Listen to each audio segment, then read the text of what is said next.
para sahabat sehat. Jumpa kembali dengan saya, Dr. Puah Librana, spesialis kebidanan dan kandungan dari Kota Malang, Jawa Timur, Indonesia. Tentunya di channel yang sama, Puas Channel, edukasi kesehatan wanita menuju hidup yang berkualitas. Kali ini kita mau berbincang-bincang santai saja mengenai sesuatu pengetahuan yang banyak dialami atau banyak ditanyakan, menyebabkan kegalauan bagi sebagian kita wanita yang pernah mengalaminya atau pernah punya riwayat keluarga yang mengalaminya, atau kita tidak mengalami tapi kita mulai ada rasa khawatir. Tentang apa itu? Kita akan membahas kali ini, yaitu mengenai tumor kandungan. Berbicara masalah tumor, jangan langsung rasa takut karena tumor bukan berarti kanker. Tumor ganas baru disebut kanker. Tapi kalau tumor, setiap benjolan, jadi karena pertumbuhan daripada sel yang berlebihan sehingga menyebabkan benjolan, itu disebut tumor. Dan tentunya ini bersifat jinak. Kalau dia berubah sel-selnya menjadi ganas baru disebut sebagai kanker. Itu pengertian tumor dulu. Yang kedua harus dipahami di sini karena kita akan membatasi pembahasan mengenai tumor kandungan. Apa itu yang dimaksud dengan kandungan di sini? Para sahabat sehat, setiap kita wanita mempunyai apa itu yang disebut dengan rahim atau uterus. Disinilah tempat perkembangan janin atau bayi yang kita kandung kalau kita hamil. Rahim, itu pun termasuk di dalam bagian kandungan. Kemudian ada yang disebut dengan ovarium, indung telur. Ini pun juga merupakan bagian dari kandungan. Kemudian ada lagi yang disebut dengan tuba Fallopi atau saluran telur ya. Jadi tuba pun, saluran ini pun merupakan bagian dari kandungan. Rahim itu sendiri ada bagian badannya, kemudian ada bagian lehernya, dan ada bagian mulutnya yang paling bawah ya.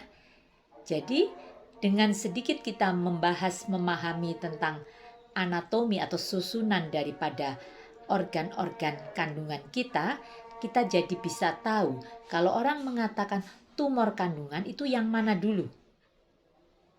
Apakah yang di dalam rahim, ataukah yang berasal dari indung telur, ataukah dari yang mana? Para sahabat sehat, pada kesempatan yang baik ini, kita mau membatasi pembahasan tentang dua hal tumor kandungan yang paling banyak diderita atau paling sering dialami oleh kita wanita. Yang pertama yaitu kita membahas masalah mioma. Pernah dengar?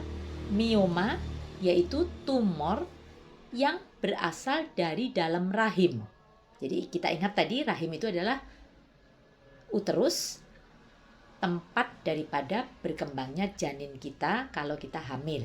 Nah, kalau ini mengalami tumor yang disebut dengan mioma, ini pun dibagi masih beberapa macam. Ada yang berasal dari dalam lapisan dalam rahim yang disebut dengan mioma submukus. Kemudian ada lagi yang berasal dari ototnya, jadi bagian tengahnya, ibaratnya alpukat itu dari dagingnya ya. Jadi itu disebut dengan intramural. Ada lagi yang berasal dari luarnya, disebut dengan mioma subserus. Mengapa ini dibagi-bagi? Ini menentukan tindakan. Kalau dia ukurannya kecil, tidak menyebabkan gangguan haid, tidak menyebabkan nyeri. Pengertiannya kecil tentunya diameternya mungkin hanya 2-3 cm begitu, kurang dari 6 cm, dan tidak menyebabkan gangguan apapun juga, maka biasanya dokter akan menyarankan untuk observasi saja, tidak terburu-buru dilakukan operasi. Nah, kalaupun sampai pada kasus harus operasi, tergantung letaknya dan jenis daripada miomanya itu. Jadi bukan berarti kalau miom pasti operasinya angkat kandungan atau angkat rahim. Tentunya dokter akan mempertimbangkan seorang gadis usia 26 tahun mempunyai miom cukup besar, katakanlah 10 cm. Tidak langsung dokter memutuskan harus diangkat, karena pertimbangannya dia belum menikah, belum mempunyai anak, nanti fungsi reproduksinya bagaimana. Nah, ini merupakan bahan-bahan pertimbangan. Sebaliknya, kalau seorang ibu usianya sudah 50 tahun, sudah perimenopause, mempunyai miom intramural di dalam dagingnya rahim itu yang cukup besar, tentu dokter akan menyarankan berbeda karena kita tidak tahu kapan berubahnya sel dari jinak menjadi ganas. Nah, para sahabat sehat, sekali lagi kalau mendengar kata tumor, miom yang berasal dari rahim, jangan langsung ketakutan. Justru harus periksa. Terus terang, minggu lalu saya mendapat kasus cukup ironis. Tahun lalu masih terdeteksi 3 cm. Sudah dipesan untuk kontrol 3 bulan. Tidak kontrol sampai sudah hampir memasuki tahun kedua ya, sudah sekitar 2 tahun. Datang dengan diameter cepat sekali besarnya menjadi 12 cm. Dan sudah ada gangguan haid sampai ibu ini mengalami anemia. Nah, kalau ada perubahan kok cepat sekali membesarnya, ada gangguan haid, ada gangguan berkemih karena terdesak oleh tumornya, tentunya beda lagi penanganannya. Itulah pentingnya kontrol ya para sahabat sehat. Jadi sekali lagi kalau kita terdiagnose, itu jangan menjadi ketakutan, justru harus waspada untuk kontrol agar sedini mungkin mendapatkan penanganan yang tepat. Para sahabat sehat, kita sekarang beralih ke tumor kedua yang sering kali diderita, baik oleh seorang gadis, ataupun usia reproduksi, ataupun usia-usia perimenopause. Apa itu? Yaitu kista. Sering ya mendengar kata kista. Kista ovarium, namanya saja kista ovarium. Tentunya tumor ini bukan berasal dari rahimnya, tapi berasal dari indung telur yaitu ovarium. Nah, dengar kata kista pun jangan langsung ketakutan. Tidak pasti bahwa kalau kista harus operasi. Tergantung jenisnya apa, ukurannya berapa, seberapa jauh dia mengganggu siklus haid, nyeri haid, dan yang lain-lain. Katakanlah seorang dokter menemukan kista masih 2 atau 3 cm. Istilah kedokterannya kista fungsional. Tentu dokter tidak akan mengoperasi, hanya menyarankan pola hidup sehat, hindari stres, makan bergizi tapi yang sehat. Mohon maaf sekali lagi kenapa saya katakan makanan sehat, karena akhir-akhir ini banyak sekali para sahabat sehat yang begitu marak jenis-jenis makanan yang kurang sehat. Ya, golongan junk food ya, makanan cepat saji yang banyak mengandung mungkin bahan pengawet. Nah, inilah contoh-contoh makanan yang kurang sehat. Kalau makanan sehat, sayuran, buah-buahan, daging, ikan, semuanya boleh dikonsumsi. Nah, kita kembali pembahasan masalah kista tadi. Kista pun jenisnya macam-macam. Ada yang namanya kista serus, artinya tumor ini berisi cairan yang bening.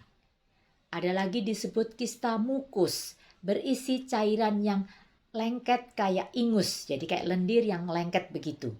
Ada lagi yang disebut sebagai kista coklat.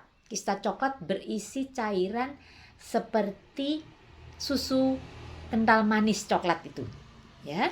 Atau kista coklat sering disebut sebagai kista endometriosis. Kemudian dari jenisnya sudah ya, jadi macam-macamnya, menentukan namanya.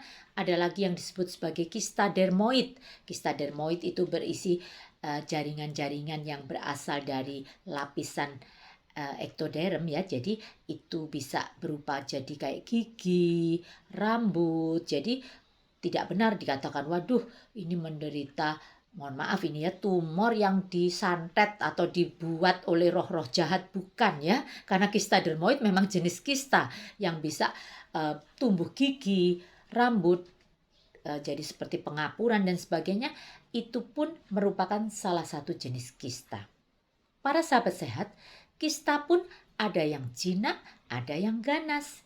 Kalau jinak, saya katakan tadi, katakanlah harus operasi pun karena ukurannya besar lebih dari 6 cm dan mengganggu macam-macam tadi, tentunya cukup hanya operasi saja, bukan diangkat seluruh kandungannya ya, hanya diambil kistanya saja bisa. Dan setelah itu hanya dipantau, adakah kemungkinan untuk tumbuh atau kambuh kembali.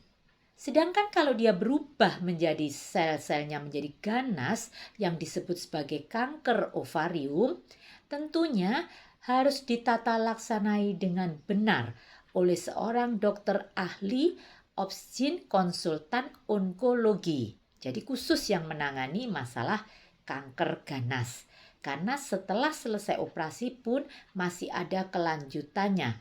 Bisa berupa kemoterapi, mungkin juga secara suntikan atau tablet, atau mungkin perlu dilakukan dengan penyinaran atau jenis-jenis penata laksanaan yang lain. Nah, para sahabat sehat, sekali lagi saya katakan, didiagnosa kista belum tentu harus operasi. Tergantung berapa besarnya, apa jenisnya, sifat-sifatnya bagaimana, gangguan yang ditimbulkan seberapa jauh. Dan menjadi dasar pertimbangan adalah usia daripada pasien.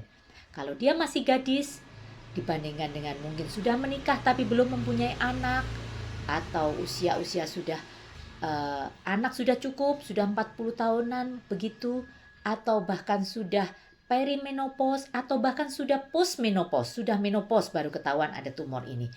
Itu semua menentukan apa yang akan dilakukan oleh dokter ya.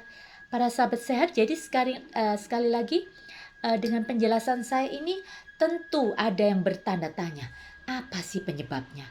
Kenapa ya? Ibu saya dulu juga mengalami miom, kok saya sekarang juga didiagnosa ada miom? Apakah miom ini menurun? Saya katakan sebenarnya golongan tumor kandungan ini tidak menurun, bukan golongan penyakit yang diturunkan ataupun ditularkan, tidak. Jadi misalkan saya menderita miom, saya dengan teman atau dengan famili yang tiap hari bertemu begitu akan tertular, tidak. Ini bukan golongan penyakit menular. Tapi sekali lagi, kalau kita punya riwayat genetik yang pernah mengalami tumor kandungan, paling tidak kita waspada, kita memeriksakan diri kita ya, karena mungkin golongan darah kita sama, kecenderungan untuk mendapatkan jenis penyakit mungkin juga sama. Jadi sekali lagi bukan berarti itu menurun, tapi kita lebih waspada. Beda lagi kalau ini berubah sel menjadi kanker. Akhir-akhir ini banyak wanita, baik itu masih gadis maupun sudah menikah, datang untuk meminta vaksinasi kanker serviks atau vaksinasi HPV karena dia mengatakan ibu saya 6 bulan yang lalu meninggal karena kanker serviks. Nah, ini beda lagi ya, sudah saya bahas dalam tayangan di channel YouTube yang sama ini mengenai kanker serviks. Itu secara khusus saya membahas mengenai kanker serviks. Tapi kalau yang kali ini saya mengkhususkan tumor kandungan lebih pada 2 hal, yaitu mioma dan kistoma. Paling tidak sudah dapat pengetahuan beda ya. Jadi kalau miom itu yang berasal dari rahim, kalau kiste atau kistoma itu berasal dari indung telur. Para sahabat sehat, memang tidak bisa terlalu detail saya jelaskan di sini karena mungkin saya agak sulit kalau harus memperagakan menunjukkan ini loh tumornya yang disebut miom ini loh kiste, karena ada memang beberapa foto hasil operasi, tapi karena menyangkut rahasia jabatan tidak mungkin saya tunjukkan di sini ya. Paling tidak kalau Anda didiagnosa salah satu daripada tumor ini, pesan saya nomor 1, jangan takut, jangan stres, karena adanya stres akan memicu cepatnya berkembang, cepatnya menjadi lebih besar begitu ya. Karena ketidakseimbangan hormon pun bisa memicu. Tadi saya katakan kan, kalau para sahabat sehat bertanya apa penyebabnya, sudah saya katakan itu karena sel-selnya itu apa? Orang Jawa mengatakan sakarepe dhewe ya, harusnya ada yang mati, ada yang tumbuh begitu. Ini tidak mati, tumbuh terus begitu. Sehingga menjadi benjolan tumor itu. Nah, pemicunya sudah saya katakan stres. Penyakit apapun, penyebab, pemicu yang memprovokasi, memperburuk keadaan itu adanya stres. Jadi, para sahabat sehat, hidup sehat itu penting, semangat itu perlu, ya. Jadi, kita sebagai orang yang beragama juga percaya bahwa hidup kita itu ada dalam kendali yang maha kuasa, yang menciptakan kita. Jadi, kita harus bertanggung jawab terhadap kehidupan, terhadap kesehatan tubuh kita tentunya, tapi selebihnya kita berpasrah kepada yang punya hidup dan kita tentunya berikhtiar untuk mendapatkan penata laksanaan yang tepat sehingga sedini mungkin akan terdeteksi, sedini mungkin akan ditangani dan harapannya kita akan sembuh secara sempurna. Begitu para sahabat sehat yang bisa saya sampaikan. Kalau ada hal-hal yang perlu ditanyakan, silakan tulis di dalam kolom chat atau WA pribadi.